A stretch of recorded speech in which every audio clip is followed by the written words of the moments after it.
સુરત શહેરમાં નાસ્તા પડતા આરોપીઓ તથા પેરોલ જમ્પ આરોપીને પકડવાની જે ઝુંબેશ ચાલી રહી છે એ ઝુંબેશ અંતર્ગત દિલ્હી માલવીનગર પોલીસમાં 9/7/2024ના રોજ એક દુષ્કર્મનો આરોપી જાપ્તામાંથી ભાગી ગયેલાનો ગુનો નોંધાયેલ છે. જે ગુનાની હકીકત એવી છે કે આરોપી રાહુલ ગુર્જર એ દિલ્હી વિસ્તારમાં ભાડેથી રહેતો હતો, હોટલમાં નોકરી કરતો હતો. એની ગર્લફ્રેન્ડ છે બબીતા, એને બંને જણા સાથે મકાનમાં ભાડે રહેતા હતા. જે મકાન માલિકની પુત્રી છે ઉંમર વર્ષ 13ની, એને મીઠાઈમાં નશાકારક દવા પીવડાવી બેભાન કરી એના પર દુષ્કર્મ કરી અને નાસી ગયેલો હતો અને વારંવાર દુષ્કર્મ કરતો હતો.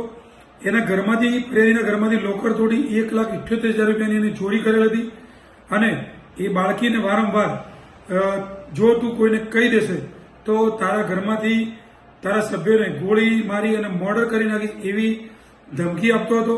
એટલે બાળકી ચૂપ રહેલી હતી. એ બાબતનો ગુનો દિલ્હી માલવીનગર પોલીસમાં દાખલ થયેલો હતો.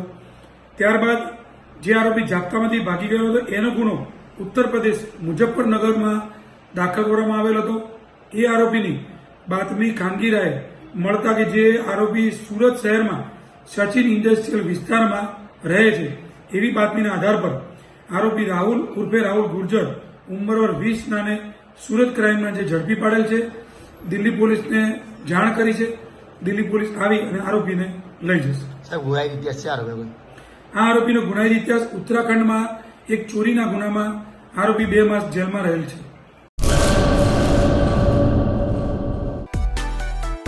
માં motor driving, safe and sure driving.